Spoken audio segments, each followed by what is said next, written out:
Shalom. ప్రేమైనటువంటి సంఘాన్ని, విశ్వాసులను యేసు ప్రభు నామములో ఉపవాస ప్రార్థనకు, ప్రత్యేకంగా బుధవారపు ఆరాధనకు, వాక్యపు ఆశీర్వాదాలు పొందుకోవడానికి ఆహ్వానిస్తూ ఉన్నాను. నేటి అంశము, కష్టములో దావీదు ఏమి చేశాడు. Today's topic from the throne of grace. What did David do in the time of trouble? నేటి వాగ్దానము. Today's promise is found in the book of Psalms 50 verse 15. కీర్తన 50 15వ వచనాన్ని వాగ్దానముగా పరిశుద్ధాత్ముడు మనకి అనుగ్రహిస్తూ ఉన్నాడు. ఆపత్కాలమున నీవు నన్ను గూర్చి మొరపెట్టుము, నేను నిన్ను విడిపించెదను, నీవు నన్ను మహిమపరచెదవు. ఆమేన్. ప్రార్థన. యేసు రక్తము ద్వారా తండ్రి నీ సన్నిధికి వస్తున్నాము. తండ్రి నీ ప్రేమకై వందనాలు, యేసయ్యా నీ కృపకై వందనాలు. పరిశుద్ధాత్మదేవ నిత్యము నీ సహాయం అనుగ్రహిస్తున్నందుకు నీకు వందనాలు. ఈ సమయంలో నీవు సిద్ధపరిచినటువంటి అభిషేకించిన పరిశుద్ధమైన వాక్కును, వాగ్దానపు ఆశీర్వాదాన్ని పొందుకోవటానికి మా ఆత్మీయ నేత్రాలు తెరిచి మమ్మలను సత్యంలోకి, జీవంలోకి నడిపిస్తున్నందుకు వందనాలు. ప్రతి అనుమానాన్ని, ప్రతి ఆటంకాన్ని, చీకటి అధికారాన్ని యేసు ప్రభు నామములో పారదోతు బంధిస్తున్నాం. యేసు రక్తంలో మా జీవితాలను ముద్రిస్తూ యేసు ప్రభుని ఒప్పుకొనుచు నేటి వాక్యపు ఆశీర్వాదము కొరకు, అభిషేకము కొరకు యేసు ప్రభు నామములో ప్రార్థించి సిద్ధపడుచున్నాము తండ్రి. ఆమేన్. ప్రియమైనటువంటి సంఘమా, కష్టములో దావీదు ఏమి చేశాడు అనేటువంటి సత్యాన్ని ఈరోజు పరిశుద్ధాత్ముడు మనకి గుర్తు చేస్తూ ఉన్నాడు. పాత నిబంధన గ్రంథములో వ్రాయబడినటువంటి సత్యాలను ఈరోజు మనం జ్ఞాపకం చేసుకుంటూ ఉన్నాం. మొట్టమొదటిగా దావీదు జీవితంలో చిన్నతనము నుండి కూడా అనేక కష్టాలు ఎదుర్కొన్నాడు. ప్రియమైనటువంటి సంఘమా, దావీదు ఇజ్రాయేలు సామ్రాజ్యాన్ని పరిపాలన చేసినటువంటి రెండవ రాజు. 40 సంవత్సరాలు పరిపాలన చేశాడు. అయితే ఒక గొర్రెల కాపరి అయినటువంటి యొక్క దావీదు ఈ విధంగా రావటానికి గల కారణం ఏమిటి అంటే, తండ్రి తన్ని ఎన్నుకున్నాడు, అభిషేకించబడ్డాడు. సమూయేలు ప్రవక్తను పంపే తండ్రి దావీదుని అభిషేకించడం జరిగింది. ఎలాంటి వాడు ఈ దావీదు అంటే, తిరస్కరించబడ్డాడు. బంధువుల చేత తిరస్కరించబడ్డాడు. అన్నలు తిరస్కరించారు, ద్వేషించారు. ఎందుకంటే చిన్నవాడు దావీదు, తల్లిదండ్రులు ఎక్కువగా ప్రేమిస్తూ ఉండేవాళ్ళు. అయితే బంధువులు, అన్నలు మాత్రం ద్వేషిస్తూ ఉన్నారు. ప్రేమైనటువంటి సంగమం, ఇది పరిస్థితి. అలాంటి ద్వేషాన్ని ఎదుర్కొన్నాడు. కుటుంబ సభ్యుల నుండి, సొంత అన్నల దగ్గర నుంచి ద్వేషాన్ని ఎదుర్కొన్నాడు. అనేక రకాలుగా తను బాధలు అనుభవించాడు, నిందలు అనుభవించాడు, సమస్యలలో నుంచి బయటికి వచ్చాడు ఈ యొక్క దావీదు. కానీ ఈ యొక్క దావీదులో ఉన్నటువంటి ప్రత్యేకత ఏమిటి అంటే, చుట్టూ కష్టాలు ఉన్నప్పటికీ కూడా కష్టాలలో తనేం చేశాడు, అది మన ఈరోజు పరిశుద్ధాత్మను తెలియచేస్తూ ఉన్నాడు. ప్రియమైనటువంటి సంగమా, మొదటిగా దావీదు దేవుని ప్రేమను, నిబంధనను, వాగ్దానమును జ్ఞాపకం చేసుకున్నాడు. దావీదు చేసినటువంటి మొట్టమొదటి పని అది. కీర్తన 105 8, 9 వచనాల్లో ఆ సత్యాన్ని చూస్తాం. Psalms 105 verses 8 and 9. కీర్తన 105 8, 9 వచనాలు. తాను సెలవిచ్చిన మాటను 1000 తరముల వరకు, అబ్రహాముతో తాను చేసిన నిబంధనను, ఇస్సాకుతో తాను చేసిన ప్రమాణమును నిత్యము ఆయన జ్ఞాపకము చేసుకొనును. దావీదు ఏం చేసేవాడు? జ్ఞాపకం చేసుకున్నాడు. తండ్రి యొక్క మాటను, నిబంధనను, ప్రేమను జ్ఞాపకం చేసుకున్నాడు. ప్రేమైనటువంటి సంగమ, రెండవదిగా దావీదు ఏం చేసేవాడు అంటే చుట్టూ కష్టాలే. దావీదుకి రాజు అయిన తర్వాత కూడా కష్టాలే. ఇజ్రాయెల్ సామ్రాజ్యానికి రాజు అయిన తర్వాత సొంత మామ తన కూతుర్నిచ్చి పెళ్లి చేశాడు. అయినప్పటికీ అదే మామయ్య సౌలు గారు చంపటానికి వెళుతూ ఉన్నాడు. ఎవరిని? దావీదుని. దావీదు గొలియాతును చంపాడు.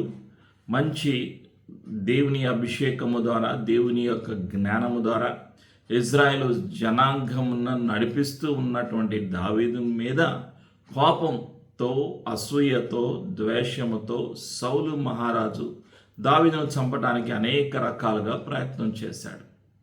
అయితే దావీదులో ఉన్నటువంటి శత్రువుని క్షమించేటువంటి మంచి మనసు దేవుడు అనుగ్రహించాడు. తను చంపడానికి వచ్చినటువంటి సౌలుని చంపలేదు, తను క్షమించాడు, వదిలేశాడు. ప్రియమైనటువంటి సంగమా, ఇతనిలో ఉన్నటువంటి మంచి గుణం, మొదటిగా తండ్రిని ప్రేమించాడు, నిబంధనను జ్ఞాపకం చేసుకున్నాడు. రెండవదిగా కృతజ్ఞతలు చెల్లిస్తూ ఉండేవాడు తండ్రి అయినటువంటి యెహోవాకు. కీర్తన 57:10, సామ్స్ 57:10. కీర్తన 57:10. ప్రభువా, జనములలో నీకు కృతజ్ఞతాస్తుతులు నేను చెల్లించెదను, ప్రజలలో నిన్ను కీర్తించెదను అంటున్నాడు. తన యొక్క బాధని సంతోషంగా మార్చుకున్నాడు దావీదు.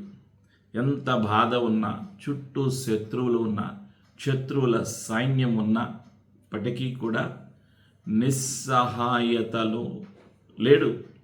తనకి సహాయం దేవుడు అనుగ్రహిస్తాడు అని ఇటువంటి ధైర్యం కలిగి ఉన్నాడు దావీదు. అందుకే కష్టములో, దుఃఖములో ఏం చేస్తున్నాడు? కృతజ్ఞతాస్తుతులు చెల్లిస్తూ ఉన్నాడు, తండ్రిని కీర్తిస్తూ ఉన్నాడు దావీదు. ప్రేమటువంటి సంఘం. ఇంకా ఏం చేశాడు అంటే ఆరాధన చేస్తూ ఉండేవాడు దావీదు. 108వ కీర్తనలో మనం చూస్తాం, మొదటి 3 వచనాల్లో చూస్తాం. సామ్స్ 108, కీర్తన 108 మొదటి 3 వచనాలు.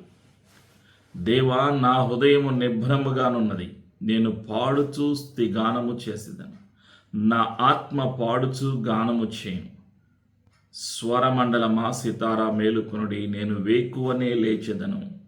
జనుల మధ్య నీకు కృతజ్ఞతాస్తుతులు చెల్లించెదను, ప్రజలలో నిన్ను కీర్తించెదను. తాను సంతోషముతో ఆరాధన చేస్తున్నాడు. కృతజ్ఞత హృదయముతో తండ్రిని ఆరాధన చేస్తూ ఉన్నాడు. ప్రియమైనటువంటి సంఘమా, ఆయన ఏమంటున్నాడు? నా హృదయము నిభ్రముగా ఉన్నది అంటున్నాడు దావీదు. ఇన్ని కష్టాలు ఉన్నా, నిస్సహాయ స్థితిలో ఉన్నప్పటికీ ఆయన ఏమంటున్నాడు అంటే నా హృదయము నిబ్బరముగానున్నది అంటున్నాడు. అది దావీదులో ఉన్నటువంటి ప్రత్యేకత.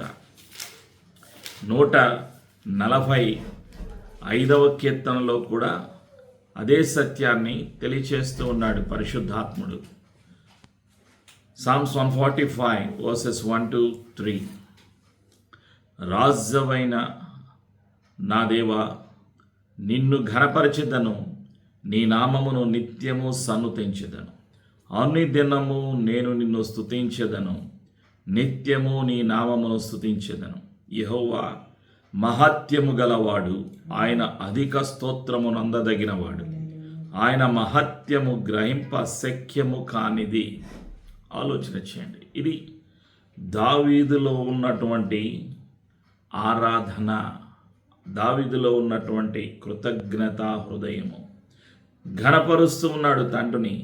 నీ నామమును నిత్యమును సన్నుతించెదను, అనుదినము నేను నిన్ను స్తుతించెదను, నిత్యము నీ నామమును స్తుతించెదను.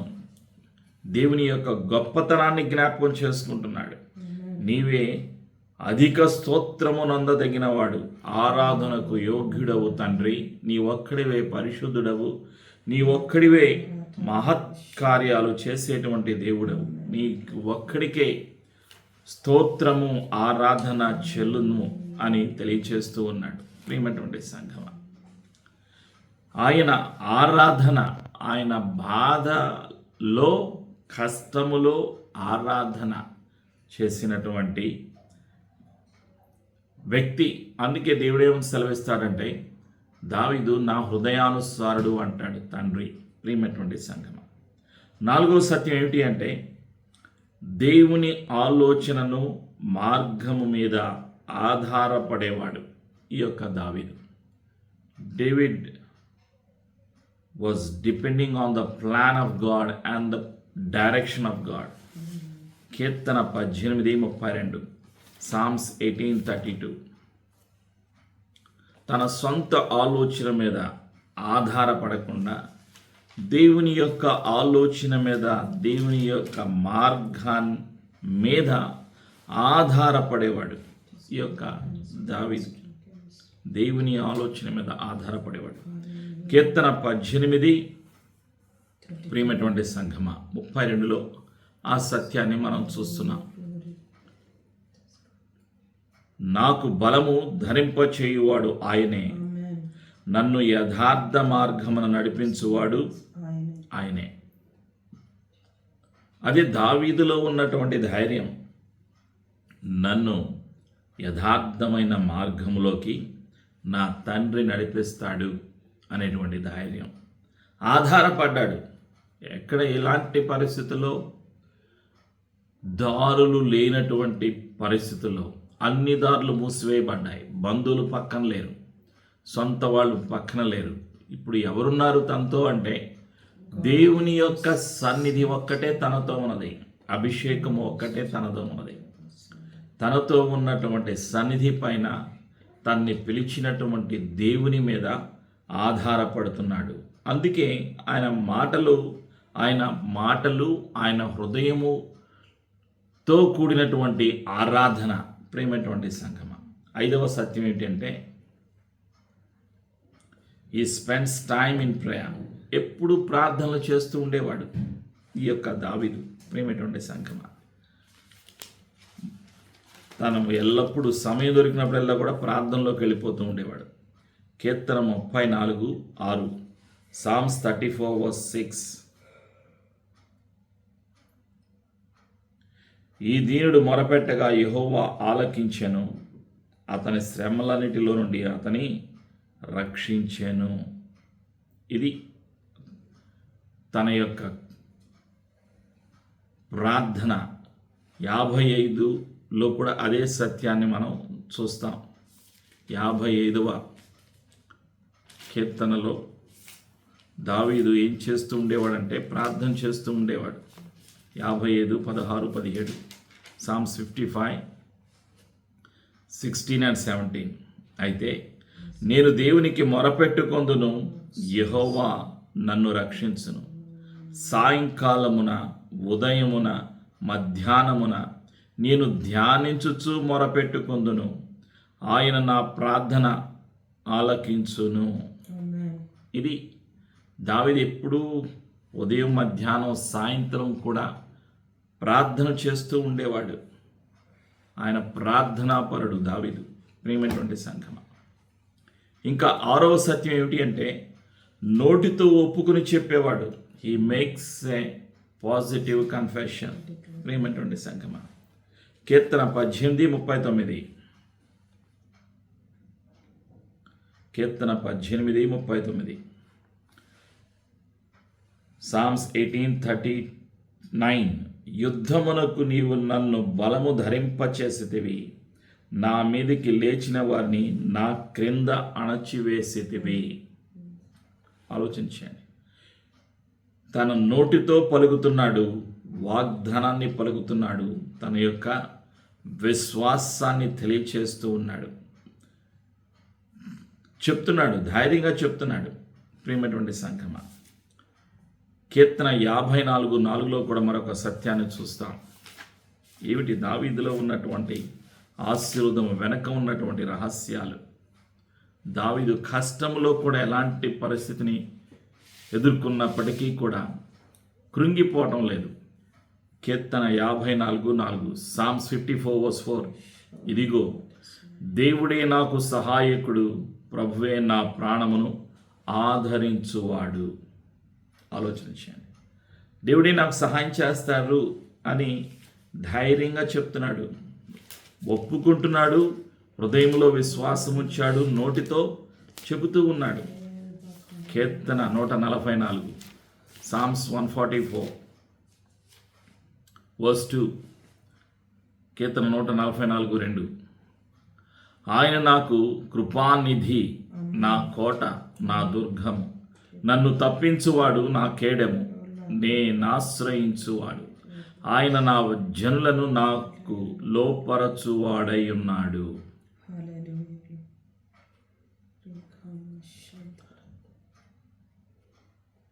ఆలోచన చేయండి.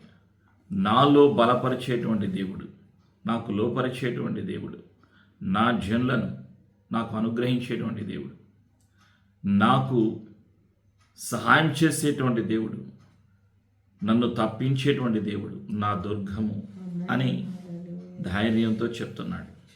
ప్రియమైనటువంటి సంగమా, 7వ సత్యం ఏమిటి అంటే, కష్టములో దావీదు ఏం చేశాడు అంటే, 7వ సత్యం, he has a full of faith. ఆయనలో ఉన్న విశ్వాసం అసాధారణమైనటువంటి విశ్వాసం. కీర్తన 22:5, Psalms 22:5.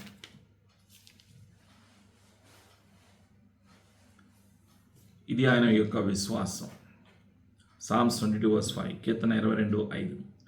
వారు నీకు మొరపెట్టి విడుదల నొందిరి, నీ యందు నమ్మిక ఉంచి సిగ్గుపడకపోయిరి. ఇది ఆయనలోని విశ్వాసం. కీర్తన 56:9 కూడా ఒక సత్యాన్ని మనం జ్ఞాపకం చేసుకుంటాం. కీర్తన 56:9.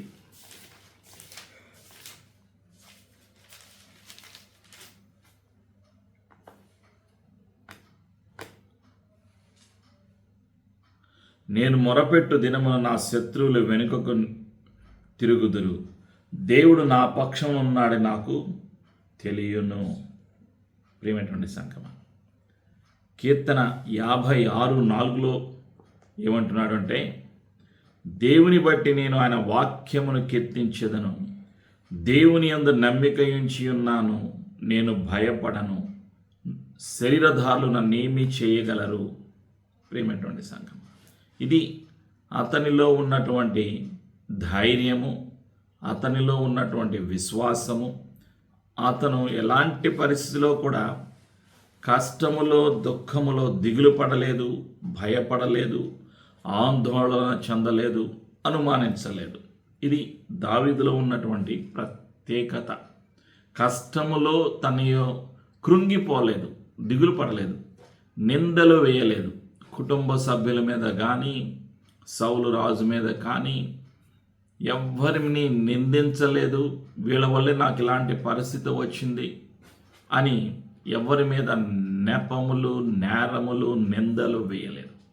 దేవుని మీద కూడా నిందేయలేదు. నాకెందుకు ఇలా చేశావు, ఎందుకు నేను ఇలాంటి పరిస్థితిని ఎదుర్కోవాల్సి వచ్చింది, నాకెందుకు ఇన్ని కష్టాలు. సహజంగా విశ్వాసులు కష్టాలు వచ్చాయనుకోండి, ఏం చేస్తూ ఉంటారు, నిందలు వేస్తూ ఉంటారు. నాకు ఈ కష్టం రావడానికి గల కారణం పలానా వాళ్ళు అని మనుష్యుల మీద, అనేకుల మీద నిందలు వేస్తూ ఉంటారు. ఈరోజు నేను ఈ కష్టంలో ఉన్నాను అంటే, ఈ సమస్యలో ఉన్నాను అంటే అందుకు గల కారణం వీళ్ళే అయి ఉండవచ్చు అని మనుష్యులను నిందించటం, దూషించటం, ద్వేషించటం చేస్తూ ఉంటారు. కానీ దావీదు అలా చేయలేదు. ఆయన దేవుని యందు నమ్మకాన్ని కలిగి ఉంచాడు, ఆరాధన చేస్తూ ఉన్నాడు, విశ్వాసము కలిగి ఉన్నాడు. ఎవరిని నిందించలేదు, ఎవరిని దూషించలేదు. తన కష్టాలు పెట్టేవారిని కూడా క్షమించేశాడు, తనకు బాధను కలుగ చేస్తున్న వారిని కూడా క్షమించేశాడు. ఆలోచన చేయండి, కష్టములో మనం చేయవలసింది ఏమిటి? ఈరోజు నీవు నేను కష్టములో ఉన్నప్పుడు, ఒక బాధలో ఉన్నప్పుడు మన ప్రవర్తన ఎలా ఉన్నది, మన ఆలోచన విధానం ఎలా ఉన్నది ఆలోచన చేయండి. అదే పరిశుద్ధాత్ముడు ఈరోజు గుర్తు చేస్తున్నటువంటి సత్యం. నీవు కష్టాన్ని ఎదుర్కొంటున్నప్పుడు, ఒక సమస్యను ఎదుర్కొంటున్నప్పుడు, శారీరకమైన బాధలను ఎదుర్కొంటున్నప్పుడు, బలహీనతలను ఎదుర్కొంటున్నప్పుడు, మానసికంగా నీవు బాధలను ఎదుర్కొంటున్నప్పుడు, ఆత్మీయంగా ప్రార్థన చేసుకోలేనటువంటి సమయంలో నీవు ఉన్నప్పుడు, ఆరాధన చేయలేనటువంటి స్థితిలో నీవు ఉన్నప్పుడు, కారణం నీ కళ్ళ ఎదుట కష్టాలు కనిపిస్తూ ఉన్నాయి, ప్రార్థన రావట్లేదు, ఆరాధన చేసుకోలేనటువంటి స్థితి ఆలోచన చేయండి.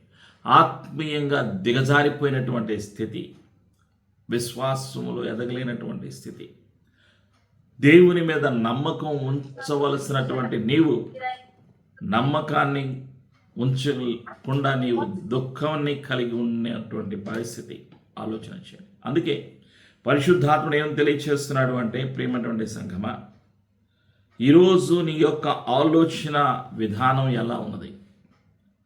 దావీదు కష్టములో, దుఃఖములో తన యొక్క ఆలోచన విధానం అద్భుతంగా ఉంది.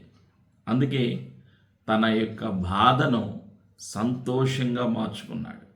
ఆయన సంతోషిస్తూ ఉన్నాడు, కీర్తిస్తూ ఉన్నాడు. ఆపత్కాలము నీవు నన్ను గూర్చి మొరపెట్టము, నేను నిన్ను విడిపించేదను, నీవు నన్ను మహిమపరచెదవు. ఇది దేవుని యొక్క సంకల్పం.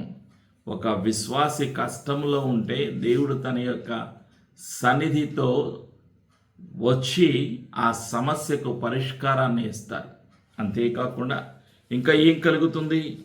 తండ్రిని మహిమపరిచే విధంగా చేస్తాడు. ప్రియమైనటువంటి సంఘమా, అందుకే కీర్తన 50లో 23వ వచనంలో ఒక సత్యం రాయబడి ఉంది.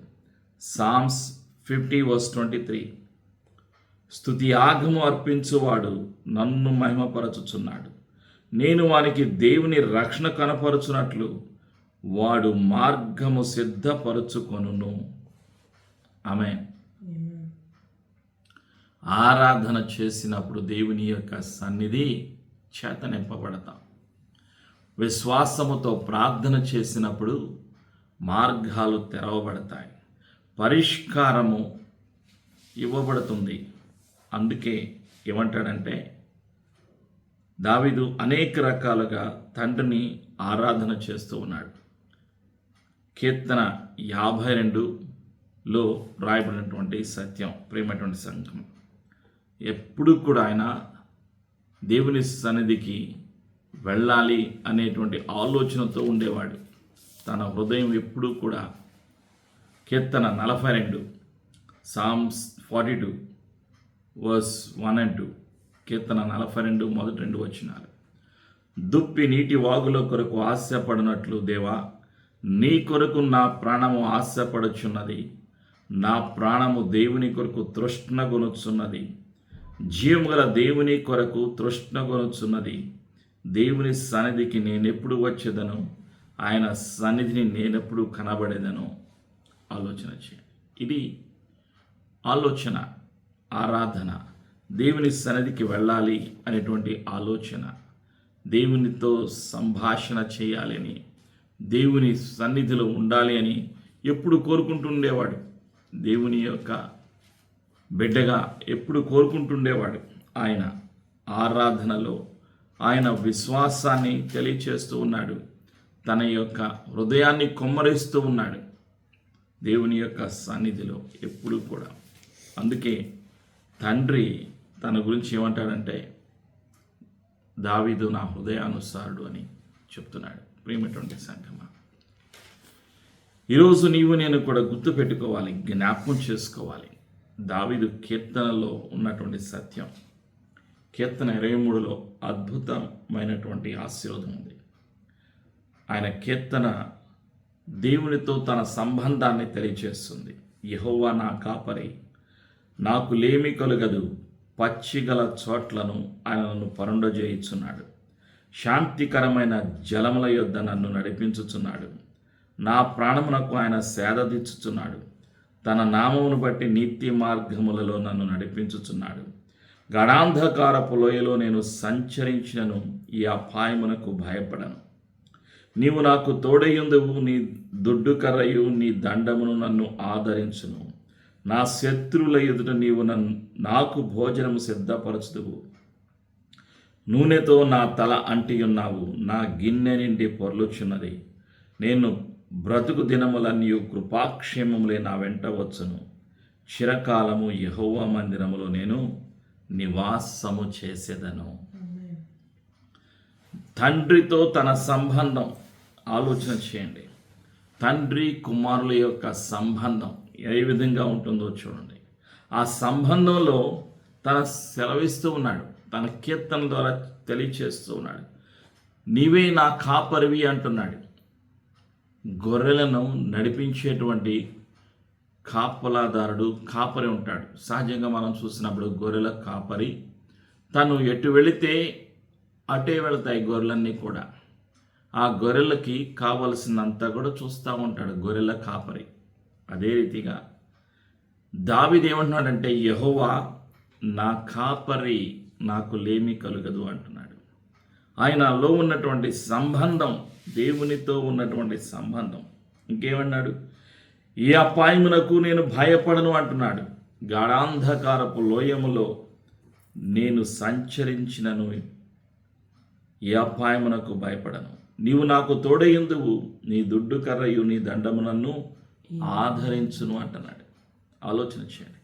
ఈ కష్టం వచ్చింది, అయినా సరే ఈ కష్టములో నా కాపరి నాతో ఉన్నాడు. ఆయనే నా కాపరి, ఆయనే నాకు సహాయం దయచేస్తాడు. ఆయన నన్ను ఈ సమస్య నుండి విడిపిస్తాడు.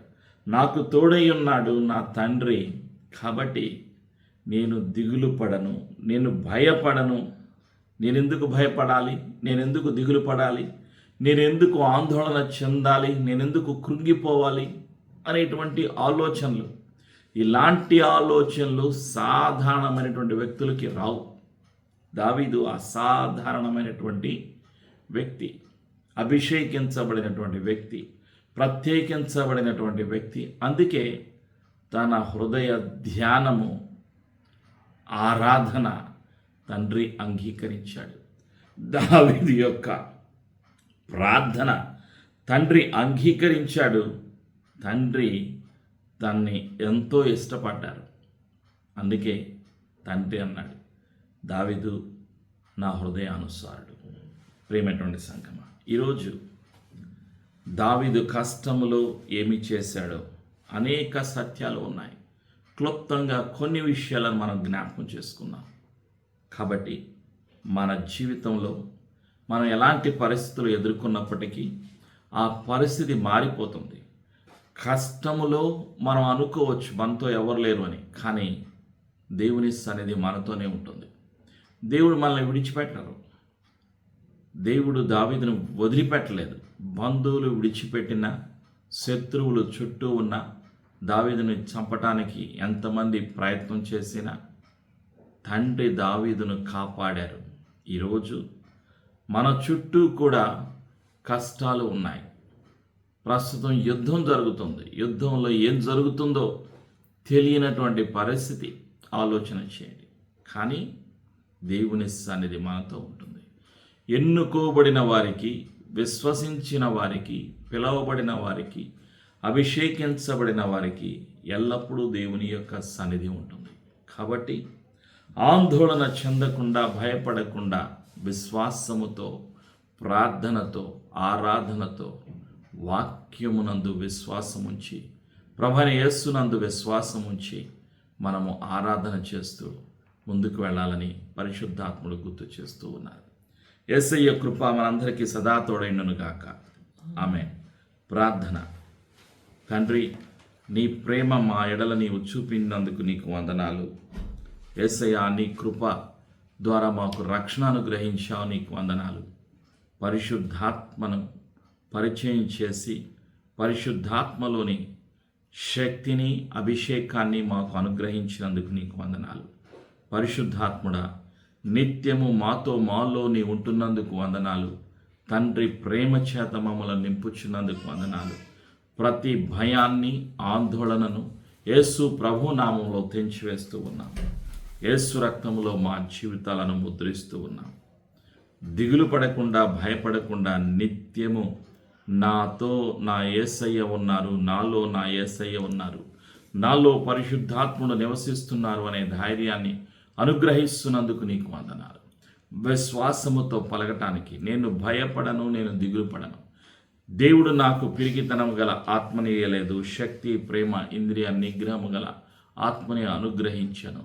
నా కష్టము పైన నేను జయము కలిగి జీవిస్తాను.